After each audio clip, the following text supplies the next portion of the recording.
예수께서 그곳을 떠나 지나가시다가 마태라는 사람의 세관에 대한 것을 보시고 이르시되 나를 따르라 하시니 일어나 따르니라. 예수께서 마태에게 사람을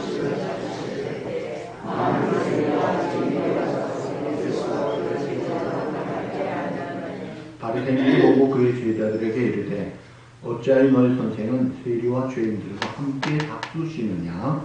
예수께서 이르시고 이르시되 건강한 자에게는 의사가 수밖에 없고 병든 자에게는 약이 있느냐. 다 같이 너희는 가서 내가 긍휼을 원하고 하나님과 하신 뜻이 무엇인지 배우라. 나는 의를 이루는 것이 아니요 죄를 이루어하노라 하시니라. 아멘. 마태복음 저자의 마태가 마태복음 10장 2절에서 4절에 보시면 예수님의 12제자, 12사도의 이름이 나옵니다.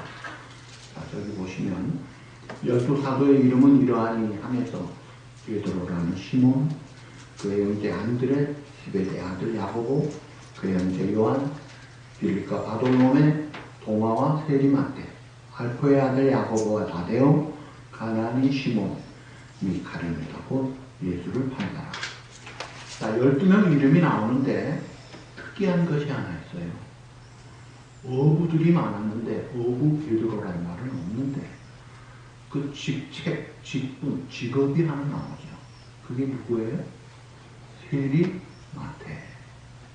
이 저자가 자기인데 자기 직업이었던 세리, 이게 그 당시에 요즘이야 세금 공무원이 좋은 직종이지만 그 당시에는 아주 지탄받는 민족의 역적과 같은 아주 사람 취급도 못 받고 증인도 설 수 없고 참 모든 사회가 싫어했던 그 대표적인 인물이 세리인데 이 저자 마태가 자기 세리라는 걸 다른 사람 같이 안 쓰면 될 텐데 왜 굳이 부끄러웠던 세리라는 것을 썼을까요? 이게 중요한 거예요. 왜 그랬을까요? 자, 그 당시에 이런 말들이 있었습니다. 무엇이 제일 나쁜 짐승이냐? 그럴 때 데오크리투스라는 사람의 대답. 산에서는 곰과 사자요, 시장에서는 세리다. 저거 만나면 재수 없고 죽는다. 절대 상종하지 말고 만나지 말아야 된다. 그랬던 세리예요.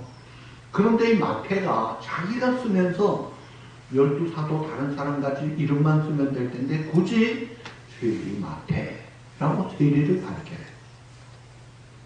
그것은 나는 본래 세리였다.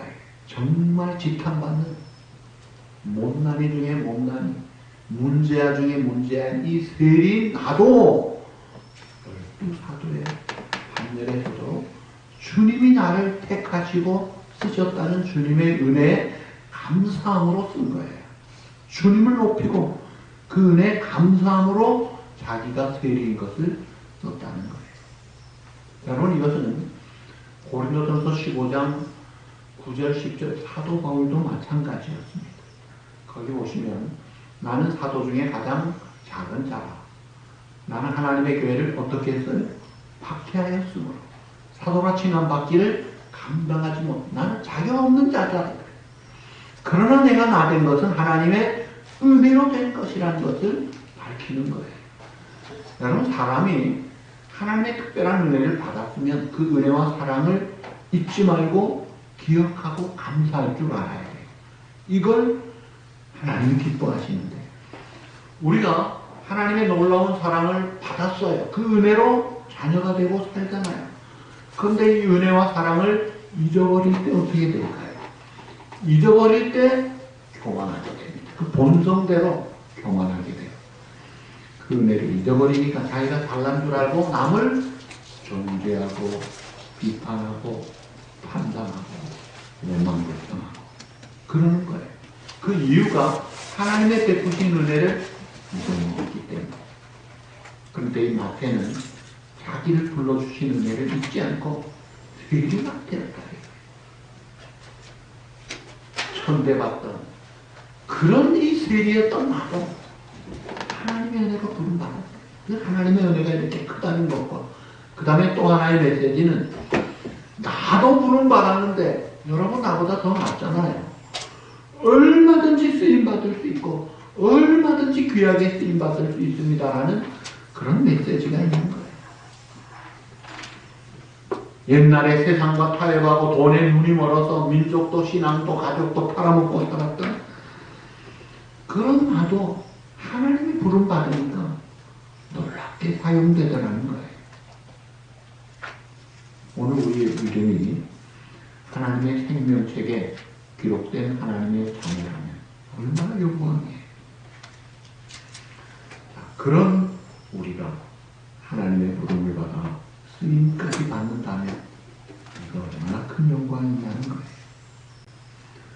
자, 이 세리가 이렇게 지탄받지만 삭개오라는 그 여리고의 세리장이 예수님을 만나 변화돼서 그가 누가복음 15, 19장 8절에 변화된 자의 고백을 보세요. 주여 보시옵소서. 내 소유 절반을 가난한 자들에게 주겠어. 만일 누구에게 혹여 빼앗은 일이 있으면 네 갑절이나 아낀나이다. 변화가 되니까 어떤 사람보다 더 풍성한 후한 그런 작은 사업과 같이 그렇게 변하더라고요. 고재봉 얼마나 끔찍한 살인을 했습니까? 근데 그가 변화가 되고 나니까 그런 성자가 없고 그런 전도자가 없어요. 그래서 감옥 안에서 전도한 사람이 6,000명이 넘는 거예요. 하나님이 들었으니까 놀랍게 사용돼요.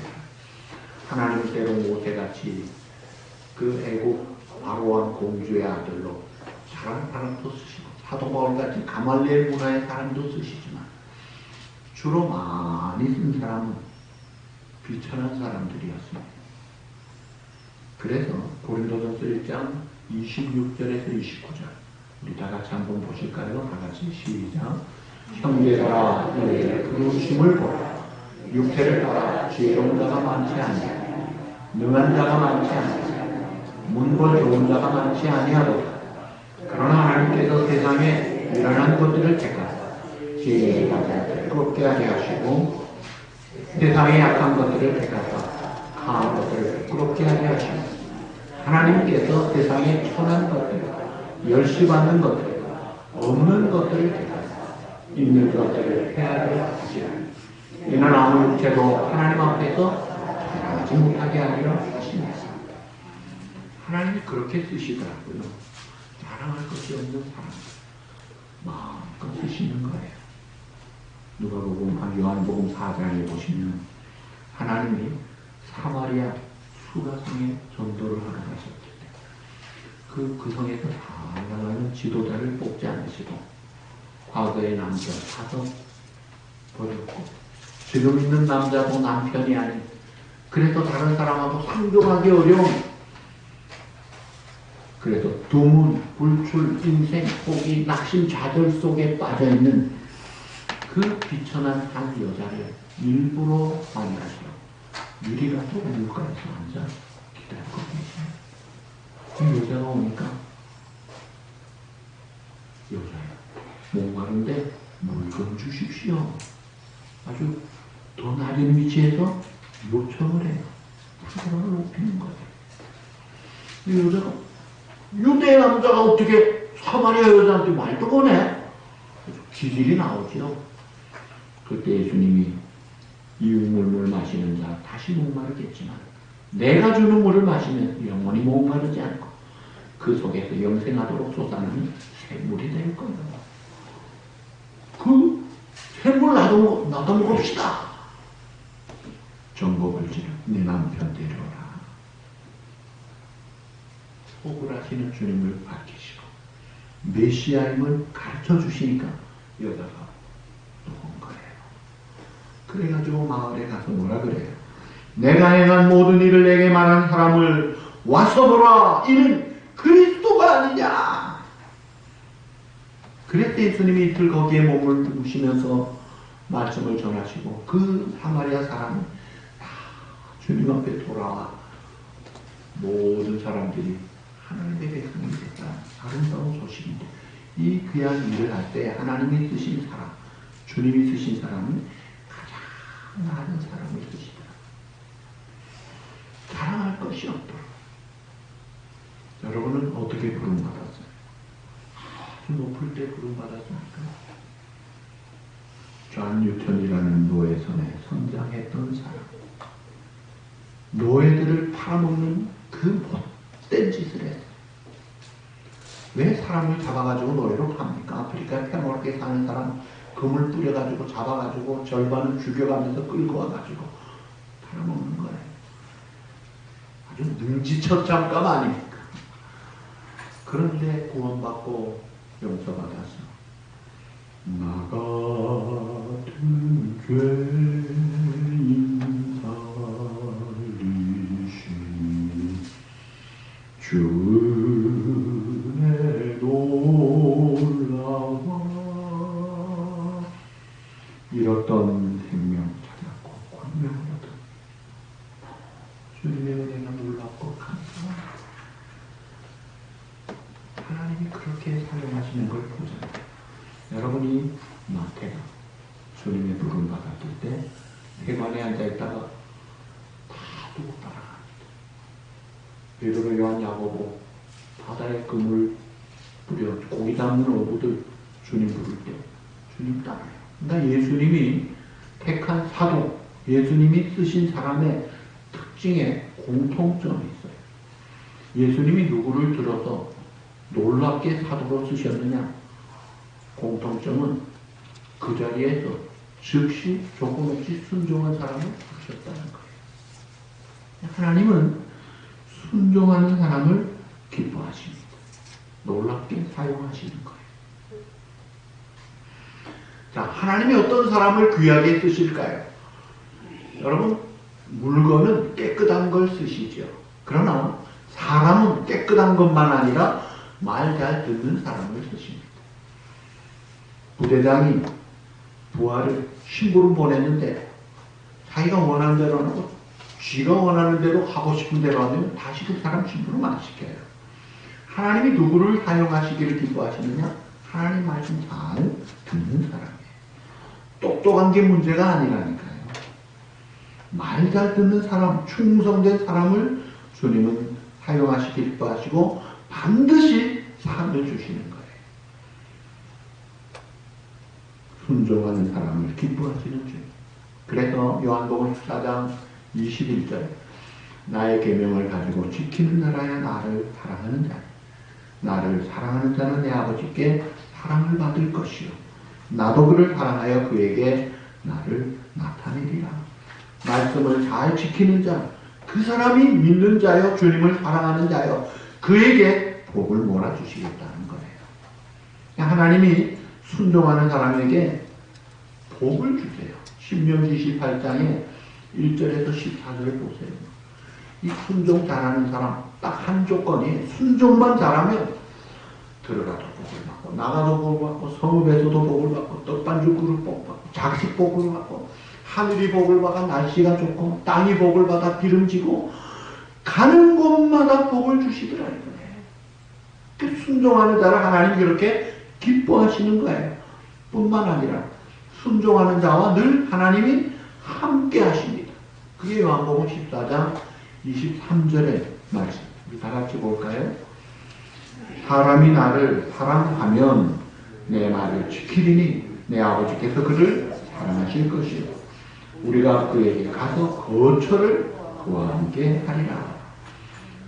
하나님 말씀 잘 지키고 순종하는 자 복을 주실 뿐 아니라 함께 거하고 함께 움직이고 모든 일을 함께 하더라 이거예요. 그러니까 우리가 이런 하나님의 요한복음 14장 23절 이런 말씀들 딱 붙잡으세요. 붙잡고 한번 해보시자고요. 자, 우리가 왜 주님을 기쁘시게 하지 못할까요? 그 이유는 순종하는 삶을 살지 않기 때문에. 왜 우리가 하나님의 뜻대로 살지 못하느냐? 순종하지 않기 때문에. 왜 하나님의 사랑을 못 받고 왜 하나님의 복을 못 받느냐? 순종하지 않기 때문이라는 거예요. 내가 잘나서 내가 하고 싶은 대로 해가지고 성공할 수 있으면 해보세요. 그러나 안 됩니다. 왜냐하면 확실한 이유가 있어요. 인생의 모든 행사화복과 흥망성쇠의 절대 주권은 오직 하나님이 갖고 계시고 하나님의 손에 있어요. 내가 죽고 사는 것, 내가 흥하고 혹은 망하는 것, 하나님의 손에 있기 때문에 하나님이 복을 주시면 받는 거예요. 안 주시면 공부로도 오는 거예요. 그러니까 우리가 하나님의 사랑을 받고 하나님의 복을 받으려면 확실한 거 한 가지, 순종하면 되는 거예요. 그리고 우리가 왜 하나님의 쓰임을 받으면 좋은데 일꾼으로 쓰임 받아야 될 텐데 왜 쓰임 받지 못하느냐?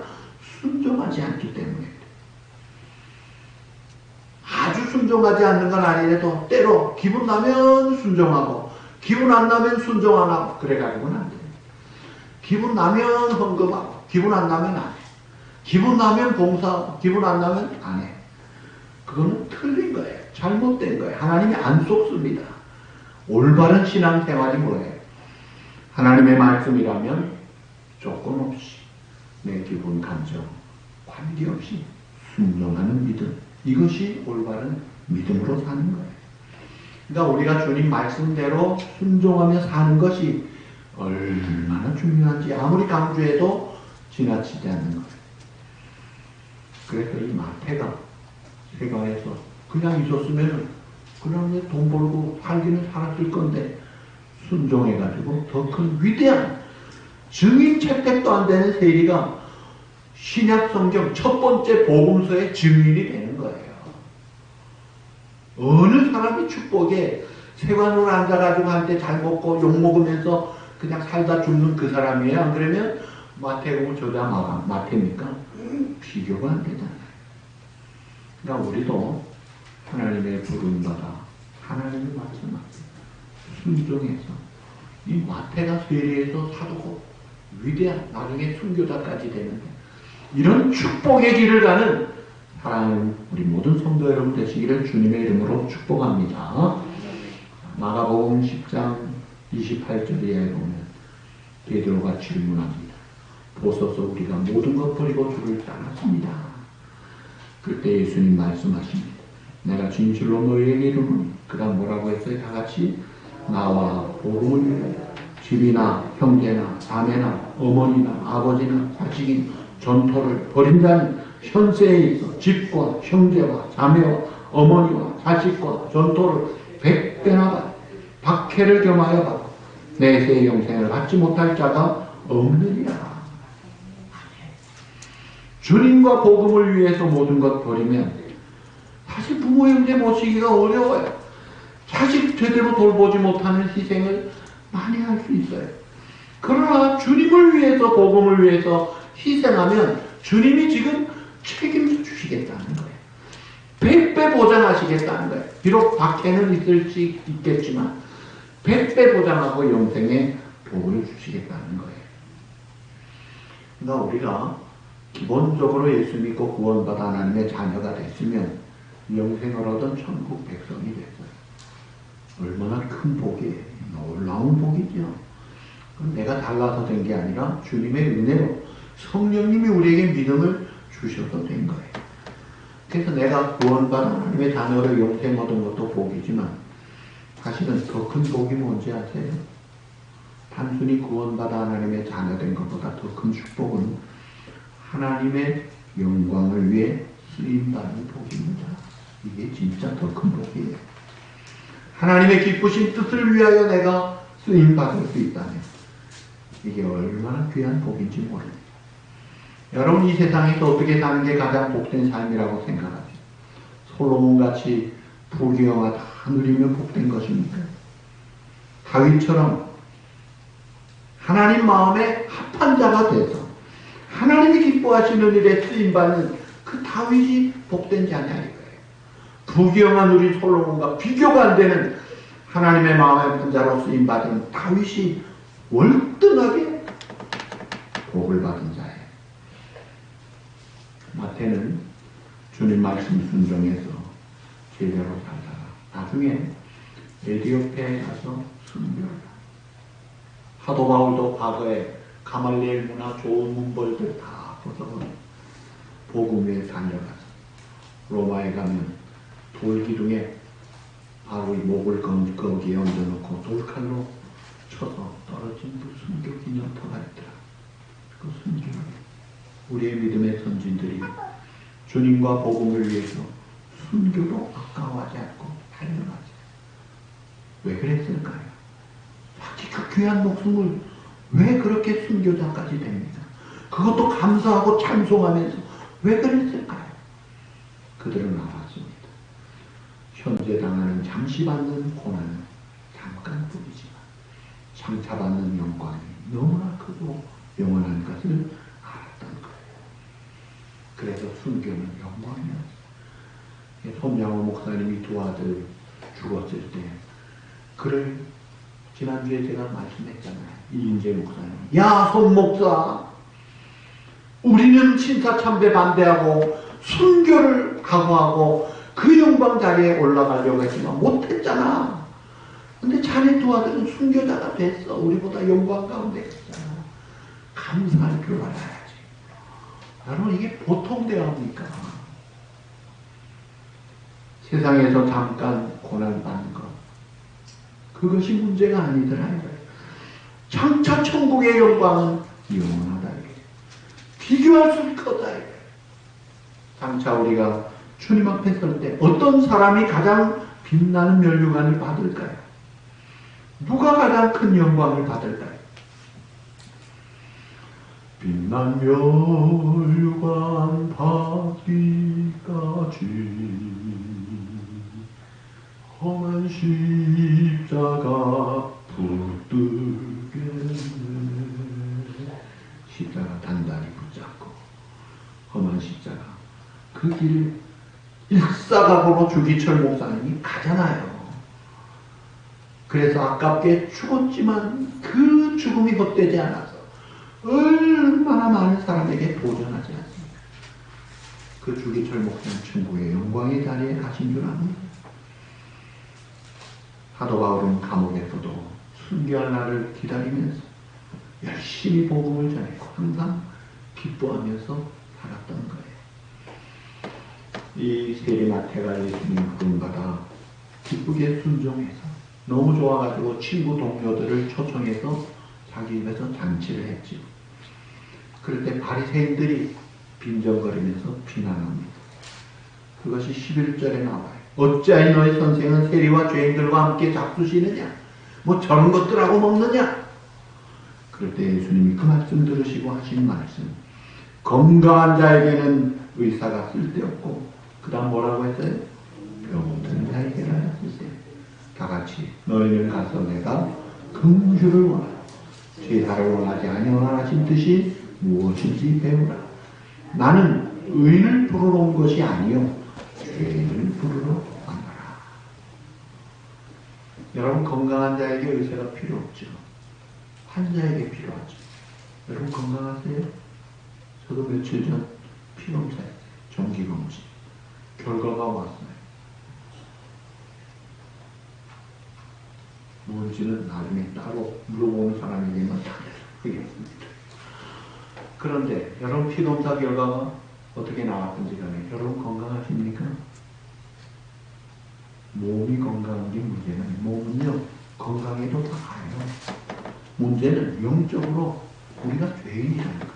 이 죄병에 걸린 죄인은 이건 영원한 멸망의 병에 걸린 죽은 병자예요. 보통 병자가 아니에요. 환자에게는 의사가 필요하지만 죽을 병 걸린 죄인에게는 누가 필요해요? 죄를 용서해 주시고 죄를 사하시는 구주 예수님이 필요하신 거예요. 그래서 오신 거예요. 의인은 없나니 하나도 없는 이 땅에 세상에 딱 두 종류 사람이 있어요. 마태같이 죄가 다 들통난 죄인이 있어요. 세리 아주 저건 아니야. 그런가 하면 바리새인같이 의인인 척하는 진짜 죄인이 있어요. 자, 두 죄인 중에 누가 더 죄가 많고 누가 더 문제입니까? 중심 보시는 하나님 보실 때 다 죄인인데 의인인 척하는 요게 더 문제인 거예요. 그래서 하나님 앞에서 우리는 정직해야 합니다. 하나님 왼손들고 앞에 십자가를 보고 의가 없는 자라도 주님의 은혜를 바라 행명샘에 나갑니다. 그런 자가 은혜를 받을 자예요. 지혜로운 자요, 복을 받는 자예요. 예수님이 마지막 13절에 호세아 6장 6절 말씀을 인용하면서 하신 말씀 다 같이 읽죠. 시작. 너희는 가서 내가 긍휼을 원하고 제사를 원하지 아니하라 하신 뜻이 무엇인지 배우라 말씀하죠. 여러분 제사가 얼마나 중요합니까? 그러나 긍휼이 없는 제사 그건 아니다. 기도가 얼마나 중요합니까? 그러나 용서하지 않고 자기 죄 용서해달라. 손에 피를 흘리면서 죄를 지으면서 기도할 때 안 된다니까요. 부부지간에 틀어져가지고 원수돼가지고 기도해가지고 안 돼요. 합방하라. 기도 응답을 받기 위해서도 마음을 열고 하나가 되야죠. 긍휼이 없는 그런 삶, 그런 행동, 그건 아니에요. 긍휼이 뭐예요? 컴패션 마인드. 죄인을 불쌍하게 여기는 마음. 원수를 미워하는 것이 인간의 본성입니다. 당연한 본성이에요. 어떻게 보면 마땅한 거예요. 원수를 미워하게 될 거예요. 그러나 긍휼을 가진 사람, 원수를 미워하는 것에서 넘어서 불쌍히 여기는 마음. 성경대로 순종해서 덮어주는 거예요. 어떤 사람이 긍휼한 마음을 가지나요? 첫째, 자기가 죄인인 줄을 알아요. 두 번째, 자기가 하나님의 은혜로 용서받고 사는 자인 걸 알아요. 그리고 더 중요한 것이 세 번째, 원수를 사랑하라. 너희를 박해하는 자를 위해 축복하라고 하시 하나님의 말씀에 순종하는 자를, 그런 자가 긍휼한 마음을 가질 수 있는 거예요. 여러분, 모세가 하나님께로부터 참 말씀을 들었어요. 너희 백성 악하기 때문에 내가 멸절하겠다. 너를 통해 새 민족을 이끌겠다. 그럴 때 이 모세가 출애굽기 32장 32절에 다 같이 읽어보시죠. 시작. 이제 그들의 죄를 사하시옵소서. 그렇지 아니하시오면 원하건대 주께서 뒤로 가신 책에서 내 이름을 지워버려 주시오. 자, 백성이 잘못해서 하나님의 벌을 받겠다고 하는데 하나님 아닙니다. 차라리 나를 죽여주십시오. 죄 지은 백성을 품에 안고 긍휼히 여기는 그 기도할 때 하나님이 오케이 그래 그렇게 아마 응답을 해 주시더라고요. 그러니까 오늘 우리가 다른 사람이 나에게 해코지를 했어도 뭐 나도 잘못하지만 다른 사람도 나에게 잘못했다고 할 때 그럴 때 비판하고 욕하는 것은 기본입니다만 그렇게 하지 마시고 오히려 성도답게 하나님의 자녀답게 컴패션 마인드 가지고 불쌍히 여기고 긍휼적인 마음 가지고 그들을 위해 기도하면 하나님이 그런 기도를 기뻐하신다. 거기에 하나님의 역사가 나타나는 거예요. 그래서 내가 남 쉽게 판단하고 비난하고 정죄했던 바리새인 길 가지 마시고 긍휼히 여기고 오히려 울어줄 수 있고 기도해 줄 수 있는 그 주님이 참으로 기뻐하시는 그 길을 가야 할 것입니다. 말씀을 맺습니다. 지탄받는 손가락질 받는 세이 마태를 부르신 그 주님의 얼굴을 보십시오. 그 주님이 오늘 우리를 향해 내가 너를 안다. 내가 문제가 많고 어려고 다 우리의 모든 과거 속까지 다 아시는 주님. 내가 너를 부르네. 내가 너를 사랑한다. 내가 너를 통해 하나님의 큰 영광의 역사를 이루기를 원한다. 콜링하시는 주님의 그 눈길, 그 손길, 그 음성을 우리가 들어보십시오. 마태는 기꺼이 예서 하고 순종하고 그의 삶이 놀랍게 쓰임받고 위대하게 쓰임받고 가더라. 세상에서는 같지만 이 하늘에서는 더 큰 영광의 자리에 나아가더라. 오늘도 우리가 일어나 걸어라 새 힘을 주겠다. 내가 너와 함께하마 나와 함께 가자. 팔로우미 나를 따라 말씀하시는 주님 말씀 앞에서 주여 부족하지만 내가 기쁨으로 주님과 함께 하겠습니다.